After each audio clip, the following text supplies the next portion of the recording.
Baiklah anak-anak, hari ini kita akan mencoba membuat kesepakatan kelas supaya kelas yang kalian tempati ini menjadi kelas yang menyenangkan. Nah, sekarang ibu tanya, kalian ingin nggak punya kelas yang menyenangkan? Ingin. Semuanya ingin?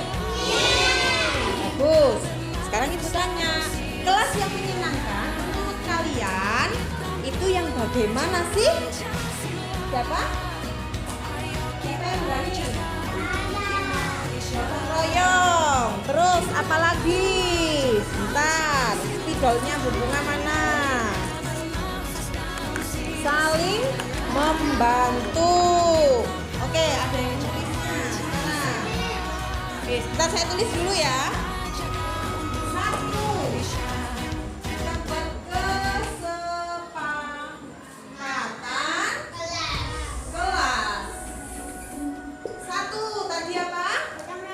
Gotong royong.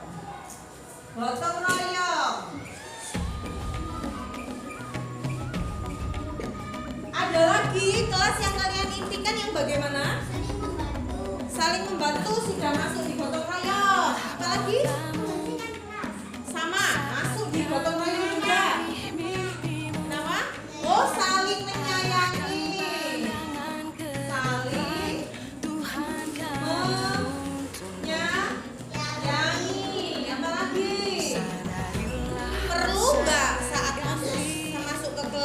kalian berbaris dulu di depan? Perlu berarti apa? Tertib. Kelas yang tertib. Tertib ya, tertib. Apa lagi? Berdoa sebelum pelajaran dimulai, berarti beriman dan bertakwa, ya kan? Karena sebelum kita melaksanakan pembelajaran kita wajib berdoa. Supaya apa? Supaya apa yang akan kita pelajari bisa bermanfaat untuk kita, bisa diberikan kemudahan oleh Allah Subhanahu wa Ta'ala. Berarti masuk ya, beriman dan bertakwa.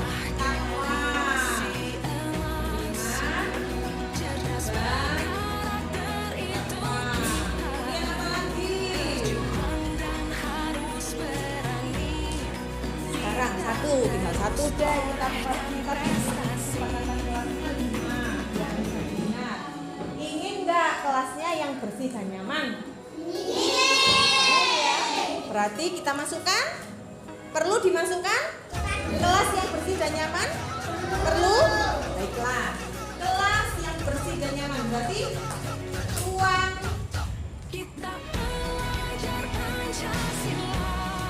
atau lingkungan ya. Ubah ya, lingkungan ya. Lingkungan yang bersih dan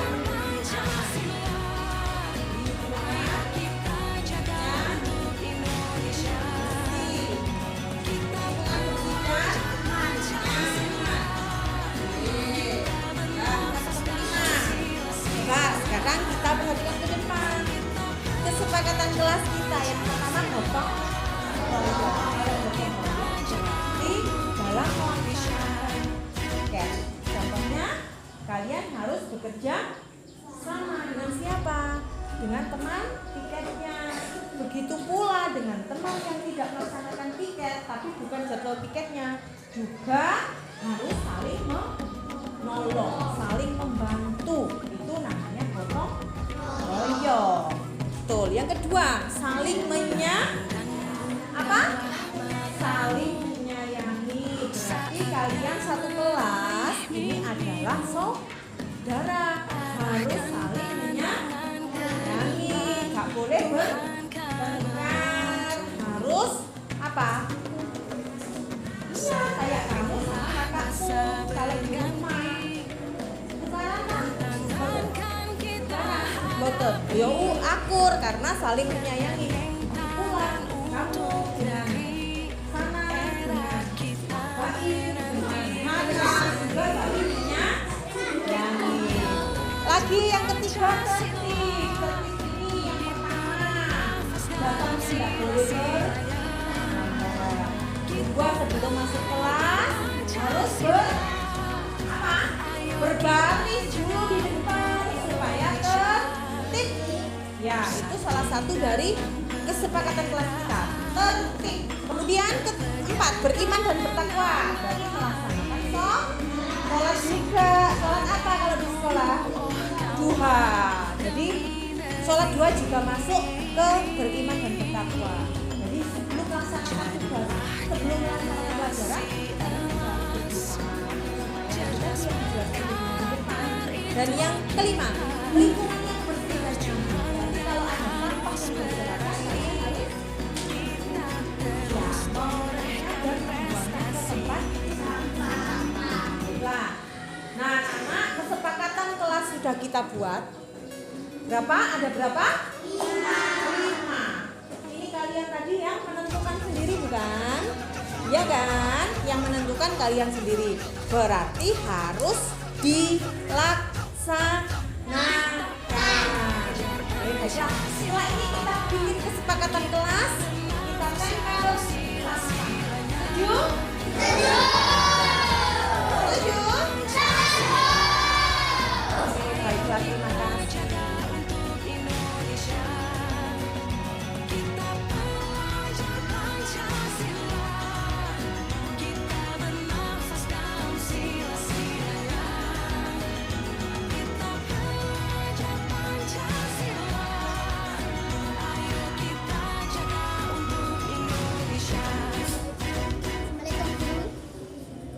Salam. Salam. Salam. Salam. Assalamualaikum. Assalamualaikum. Assalamualaikum.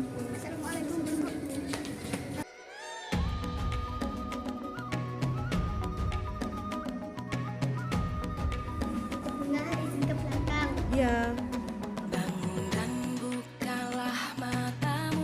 Saya sudah melaksanakan dan mempelajari 4 modul, 10 modul yang akan saya jalani nanti.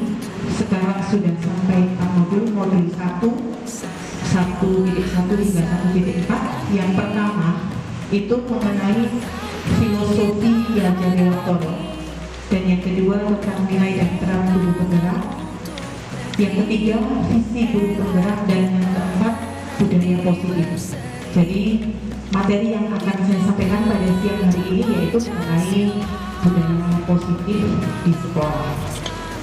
Bapak Ibu, materi yang sudah diterima di situ yang pertama tentang budaya positif.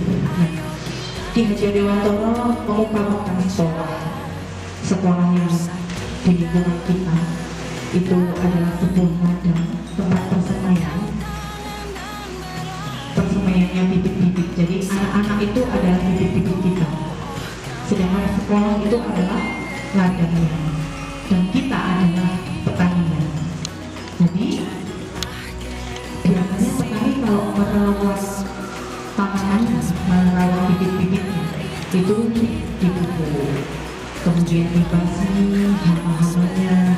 Begitu juga kita sebagai guru yang ada di sekolah, kita adalah petani, otomatis kita harus merawat bibit-bibit atau anak-anak kita, yang memang anak-anak itu adalah bukan sebuah kertas kosong sebenarnya, tapi anak-anak itu adalah anak-anak yang sudah memiliki potensi sesuai kodrat alam yang dimilikinya sejak dia lahir.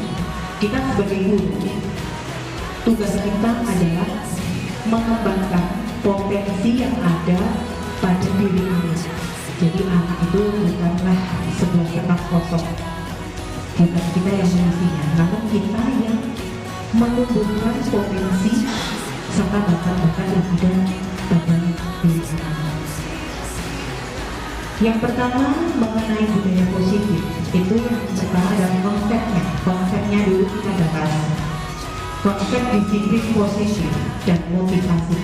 Makna disiplin positif di sini, kalau menurut saya, disiplin itu banyak orang yang memaknai sebagai sesuatu yang dilakukan seseorang pada orang lain untuk mendapatkan kepatuhan dan memiliki kecenderungan ketidaknyamanan serta sering dihubungkan dengan tata tertib yang berkaitan dengan sanksi dan hukum bagi yang melanggarnya. Jadi disiplin itu ada hubungannya dengan tata tertib. Sedangkan menurut Ki Hajar Dewantoro di sini menyatakan bahwa untuk mewujudkan murid yang merdeka, murid harus memiliki disiplin yang kuat yang berasal dari dirinya maupun berasal dari luar dirinya. Jadi yang dimaksud di sini adalah selain dari kesadaran diri anak, yang dari luar diri anak itu adalah lingkungannya, termasuk kita sebagai pendidiknya. Jadi anak-anak di sini akan bisa melakukan budaya positif. Budaya positif di sini namanya budaya, berarti itu sudah menjadi kebiasaan. Nah, di situ bagaimana kita menciptakan budaya positif atau kebiasaan positif itu selain dari kesadaran diri, dan juga kita sebagai pendidik harus menguatkan di lingkungan sekolah terutama, karena memang anak-anak itu cenderung lebih patuh kepada guru dibanding orang tua di rumah. Jadi kitalah yang berperan di sini nanti. Kemudian di mana ada kemerdekaan, disitulah harus ada disiplin yang kuat. Jadi apalagi sekarang kita sudah mencapai di kurikulum merdeka yang dimulai dari kelas 1 dan kelas 4. Di situ kita harus bisa menguatkan budaya disiplin di sini. Kemudian lanjut untuk motivasi, konsep disiplin dan motivasi. Jadi motivasi perilaku manusia. Kalau menurut Diana dosen dalam bukunya Restruktur Disiplin menyatakan ada 3 alasan motivasi perilaku manusia, yaitu yang pertama untuk menghindari ketidaknyamanan atau hubungan, yang kedua untuk mendapatkan imbalan dan penghargaan dari orang lain, dan yang ketiga untuk menjadi orang yang mereka inginkan dan menghargai diri sendiri dengan yang mereka percaya. Nah, di antara 3 Bapak Ibu bisa memaknai di antara 3 mana yang harusnya kita capai, yang pertama, kedua, atau yang ketiga. Biasanya anak-anak di sekolah itu melaksanakan disiplin biasanya untuk menghindari supaya tidak dihukum di situ. Kemudian yang kedua juga biasanya anak-anak untuk melaksanakan disiplin karena memang ada suatu penghargaan, kan gitu. Jadi ada imbalan tertentu, ingin dipuji sama guru, sama Pak Guru, biasanya kan gitu ya. Untuk melaksanakan disiplin di sekolah itu biasanya penghargaan itu juga bisa berupa pujian dari guru. Biasanya anak-anak senang kalau dipuji. Padahal sejujurnya yang paling benar adalah yang nomor 3. Jadi anak-anak di sini melaksanakan disiplin positif itu sebenarnya tujuannya itu satu, untuk mencapai profil pelajar Pancasila. Di sini yang nomor 3, untuk menjadi orang yang mereka inginkan dan menghargai diri sendiri dengan yang mereka percaya. Jadi sebenarnya disiplin positif di sini kita sebagai guru, bagaimana kita bisa mencapai di nomor 3. Nah, di sini nanti akan kita bahas selanjutnya. Nah, budaya positif itu berasal dari lingkungan yang positif. Lingkungan positif itu dimulai dari yang pertama adalah lingkungan rumah. Lingkungan rumah, dan yang kedua adalah lingkungan sekolah. Apabila di lingkungan rumah sudah menerapkan disiplin positif, namun apabila di sekolah tidak melaksanakan disiplin positif, maka hasilnya juga tidak akan maksimal. Jadi kita juga perlu berkolaborasi dengan orang tua untuk melaksanakan budaya positif di sekolah dan di rumah, karena budaya positif akan tercipta, akan terwujud melalui lingkungan yang positif. Dan yang kedua, lingkungan positif itu secara umumnya di sekolah, namun secara khusus anak-anak melaksanakan disiplin positif itu dimulai dari dalam kelasnya masing-masing. Dulu kita sudah terbiasa dengan yang namanya tata tertib. Jadi tata tertib, namanya tata tertib harus dipatuhi. Namun saat ini ternyata tata tertib itu dinilai kurang baik karena bersifat memaksa karena anak harus mematuhi tata tertib yang sudah ditentukan oleh sekolah. Padahal sekarang di kurikulum merdeka tata tertib itu tidak boleh. Jadi diganti dengan keinginan kelas atau kesepakatan kelas. Kesepakatan kelas itu supaya bisa menyenangkan. Jadi kita sebagai wali kelas harus memandu anak-anak untuk membuat kesepakatan kelas atau keyakinan kelas. Nah, di sini keyakinan kelas itu syarat-syaratnya seperti ini. Yang di halaman 3, Bapak Ibu bisa menyimak melalui materi yang sudah saya berikan. Keyakinan kelas hendaknya bersifat lebih abstrak. Keyakinan kelas dituliskan berupa pernyataan-pernyataan universal. Pernyataan keyakinan kelas senantiasa dibuat dalam bentuk positif. Jadi di antara 1, 2, 3 ini anak-anak diajak untuk membuat keyakinan kelas yang pertama. Biasanya sebenarnya sudah kita laksanakan setiap harinya sebelum masuk kelas, melaksanakan melakukan baris supaya tertib. Itu juga salah satu kesepakatan kelas. Namun anak-anak ikut menyusun. Jadi jika anak-anak ikut menyusun berarti mudah diikat untuk melaksanakan keyakinan kelas itu. Tapi kalau tata tertib, kita sebelumnya kita hitung mundur flashback ke belakang.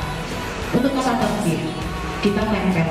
Rata-rata saya yakin anak-anak tidak pernah membaca tata tertib yang ada di sekolah atau di kelasnya juga.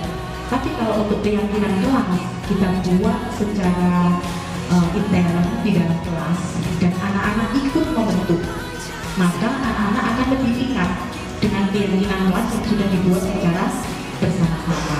Ya contohnya juga sudah kita laksanakan berdoa sebelum belajar dimulai.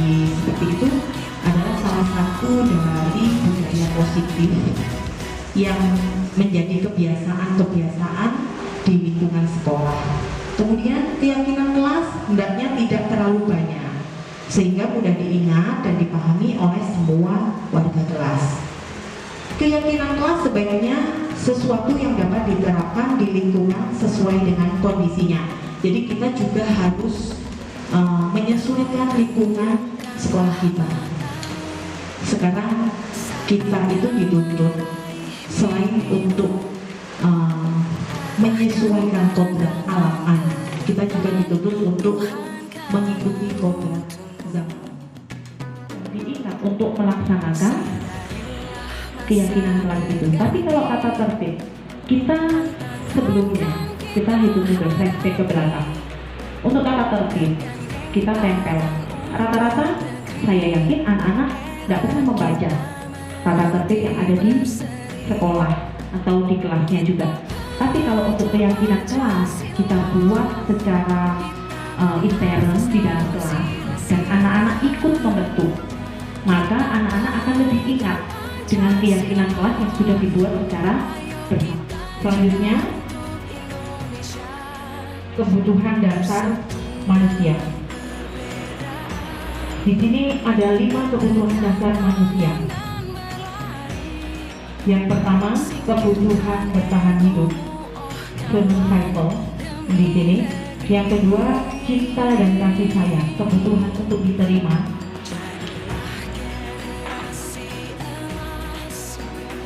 Yang ketiga, penguasaan, kebutuhan pengakuan atas kemampuan itu. Yang pertama, kebutuhan bertahan hidup.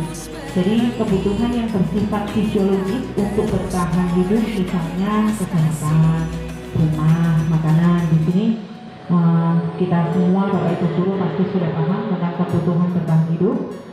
Yang kedua, kebutuhan cinta dan kasih sayang. Jadi kebutuhan untuk diterima.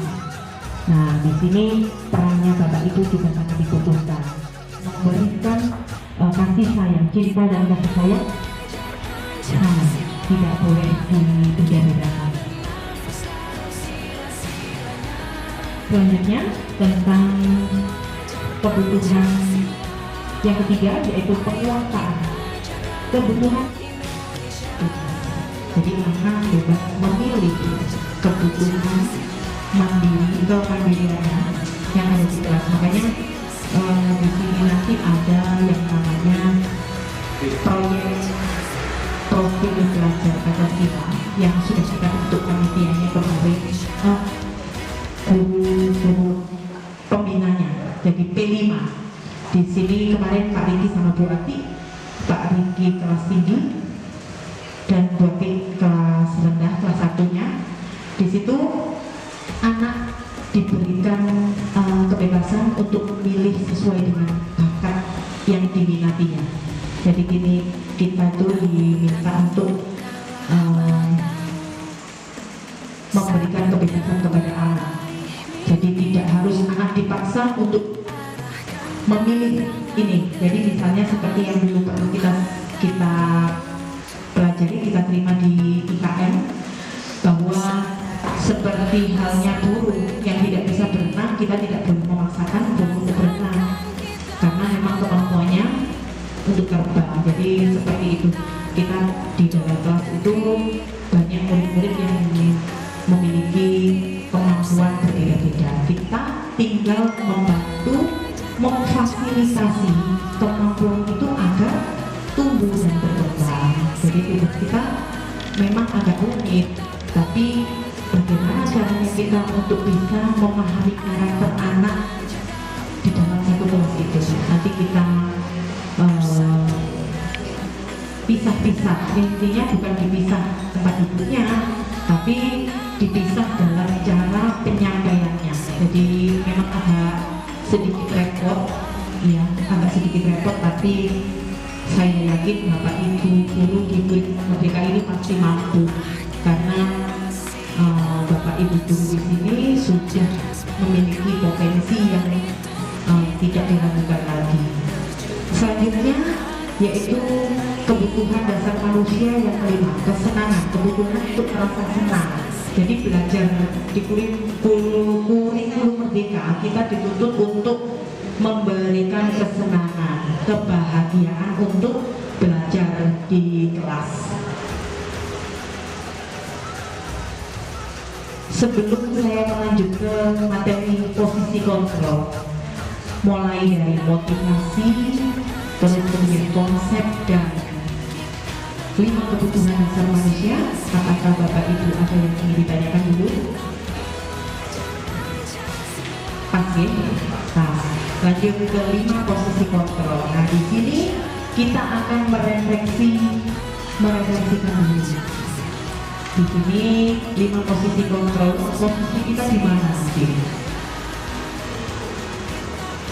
Diana Gosek dalam bukunya Constitution Restructuring School Discipline 1998 mengemukakan bahwa guru perlu meninjau kembali penerapan disiplin di dalam ruang-ruang kelas kita selama ini. Apakah telah efektif? Apakah berpusat memerdekakan dan memandirikan murid? Nah, di sini disimpulkan ada 5 posisi kontrol yang diterapkan seorang guru, orang tua maupun atasan untuk melakukan kontrol. Yang pertama, posisi kontrol, kita adalah guru penghukum. Coba sekarang kita merefleksikan diri, apakah kita adalah seorang guru penghukum? Saya sendiri merasa saya juga penghukum, meskipun tidak menghukum fisik, ya. Meskipun tidak menghukum secara fisik, tapi kita adalah guru penghukum. Nah, kedua, membuat orang merasa bersalah. Di sini posisi kontrolnya. Ketika tengah 4 monitor, 5 manajer. Kita pecah satu-satu. Penghukum itu yang bagaimana? Seorang penghukum bisa menggunakan hukuman fisik maupun verbal. Orang-orang yang menjalankan posisi penghukum senantiasa mengatakan bahwa sekolah memerlukan sistem atau alat yang dapat lebih menekan murid-murid lebih dalam lagi. Guru-guru yang menerapkan posisi penghukum akan berkata, contohnya, patuhi aturan saya atau awas. Nah, biasanya kita seperti itu ya. Awas ya, awas saja betul-betul kan gitu kan. Kalau betul istirahat kok, kalau betul-betul kelas.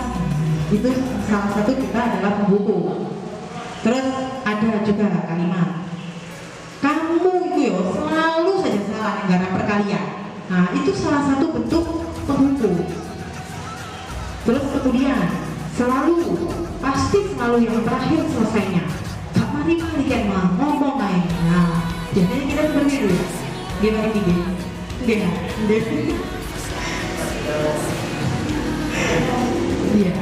Jadi sebenarnya posisi kita itu penghukum. Lanjut, di posisi kontrol membuat orang merasa bersalah. Nah, di sini posisi kontrol itu biasanya guru akan bersuara lebih lembut, halus, ngomong muridnya. Membuat orang merasa bersalah akan membuat keheningan yang membuat orang lain merasa tidak nyaman, bersalah dan rendah diri. Kata-kata yang keluar biasanya, ibu sangat kecewa sekali dengan kamu, walus, tapi di dalam gitu loh. Biasanya padahal itu anak-anak, yang namanya anak-anak, apalagi kita di posisi sekolah dasar, pasti akan diingat sampai nanti itu. Terus kemudian ada juga, berapa kali Bapak harus memberitahu kamu ya. Nah, itu salah satu membuat orang merasa bersalah. Jadi anak-anak merasa bersalah. Contohnya saja kita di rumah, ojo tuh kata sama ibu. Nah, itu salah satu posisi kontrol membuat anak merasa bersalah. Jadi itu sebenarnya tidak boleh penghukum seperti tadi. Yang apalagi yang ini membuat orang merasa bersalah. Oh, kayak itu ojo anak kok tidak mau kepala sekolah kelas kami. Lah biasanya kan gitu. Ya kan? Jadi lebih halus sebenarnya membuat orang merasa bersalah. Kalimatnya Bapak Ibu guru itu halus, hanya jelas, tapi dia dalam. Kemudian posisi kontrol yang ketiga, teman. Jadi kita sebagai temannya anak-anak, guru pada posisi ini tidak akan menyakiti murid, namun akan tetap berupaya mengontrol murid melalui persuasi. Posisi teman pada guru bisa negatif maupun positif. Positif di sini berupa hubungan baik yang terjalin antara guru dan murid. Guru di posisi teman menggunakan hubungan baik dan humor untuk mempengaruhi seseorang. Contoh kalimatnya yang biasa disampaikan oleh guru sebagai posisi kontrol teman. Ayo, kalau mau bapak, ayo, bagaimana ya? Nah, terus ada lagi, ayo, ingat gak bantuan bapak selama ini ke kamu? Riki giliran, bantu Pak Riki, bantu Pak Yusa. Nah, itu posisi kita sebagai temannya anak-anak. Nanti Bapak Ibu setelah kita mempelajari 5 posisi kontrol, siapa kira posisinya di mana?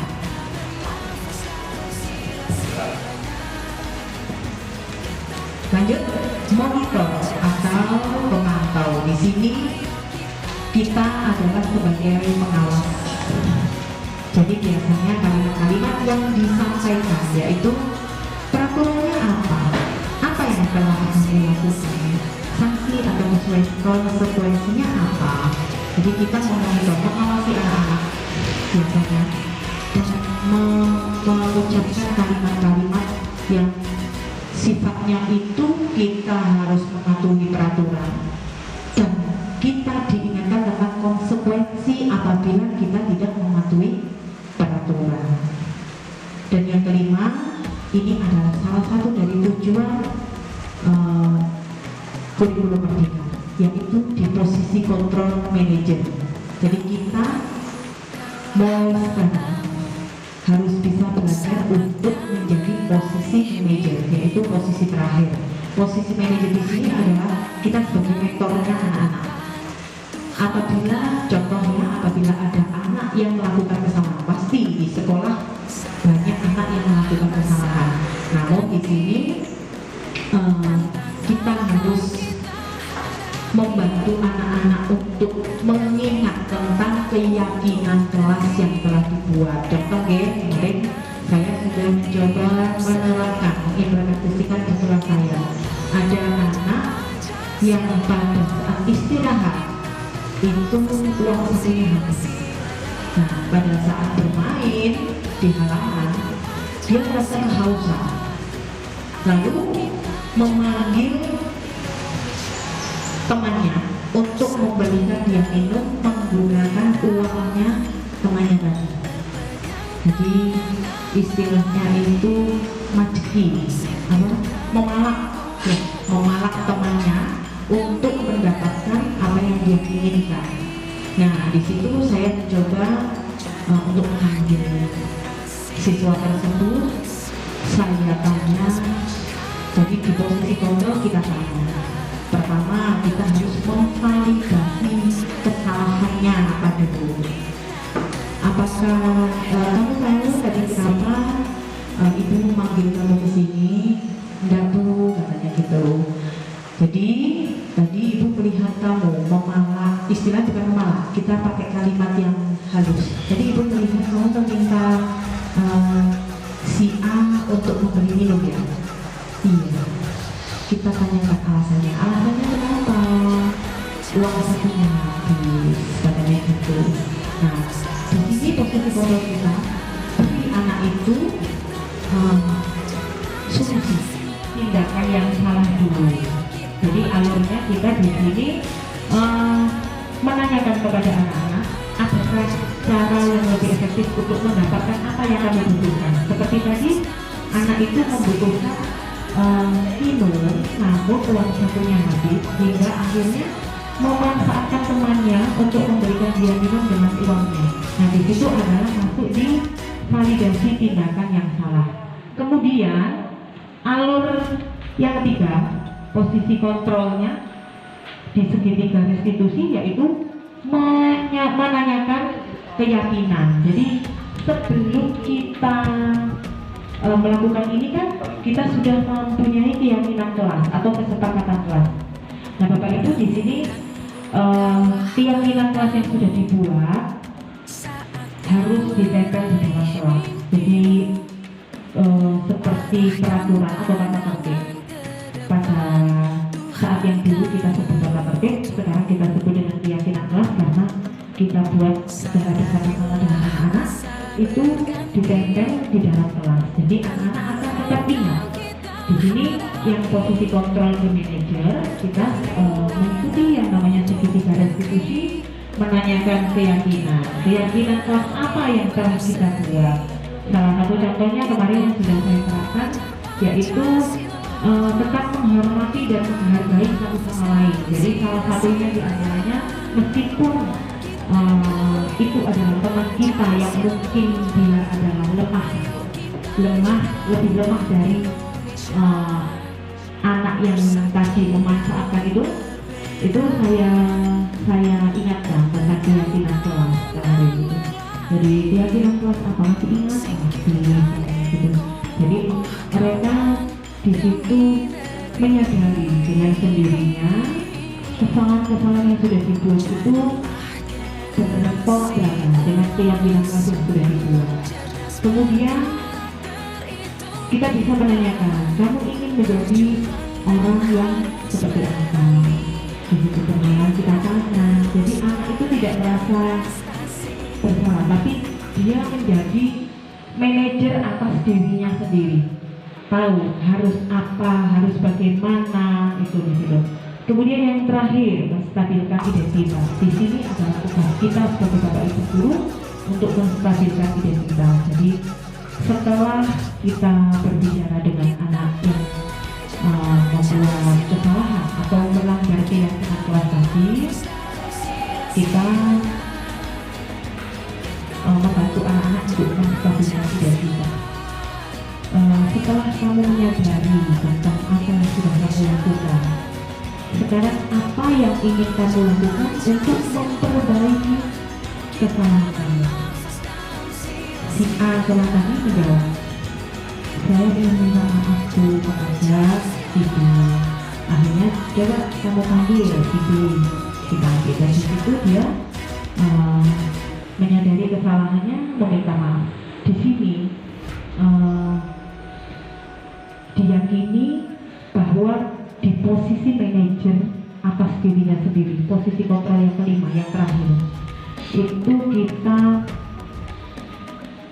akan bisa menciptakan karakter anak ini akan terbawa sampai nanti. Jadi kalau penghukum itu biasanya kan anak-anak itu menjadi trauma. Contohnya saja seperti pada saat